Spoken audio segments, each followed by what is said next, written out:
On a tendance à croire que pour transformer et utiliser les dérivés du bois, il faut nécessairement une usine et des machines. Mais bien avant cela, la recherche scientifique peut jouer un rôle crucial. C'est le cas d'un projet qui a vu le jour, j'ai nommé Protrobois. Écoutez plutôt.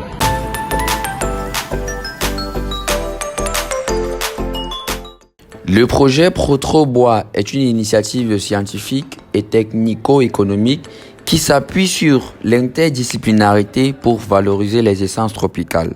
Il s'agit d'un projet sélectionné dans le cadre du programme PHC Bantou, programme de coopération scientifique franco-camerounais visant à soutenir les mobilités des chercheurs et doctorants pour des projets conjoints.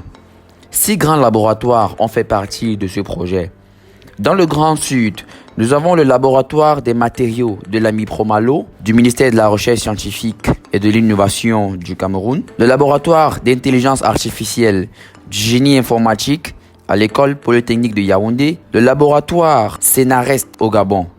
Pour ce qui est du Grand Nord, nous avons le laboratoire du bois de l'Institut Pascal Clément-Ferrand à l'Université Clément-Auvergne, le laboratoire des géopolymères de l'Institut ICER à l'Université de Limoges, et le laboratoire de mécanique et matériaux de l'École normale supérieure à l'Université de Paris-Saclay en France. De manière plus spécifique, il était question d'effectuer des analyses et caractérisations de ces bois et d'utiliser les données collectées pour la modélisation et la prédiction des relations entre leur structure, leurs propriétés et leurs performances. Dans une perspective d'économie circulaire, les déchets obtenus sont recyclés pour la fabrication des panneaux isolant la chaleur et des matériaux composites utilisés dans les bâtiments bioclimatiques avec confort thermique passif.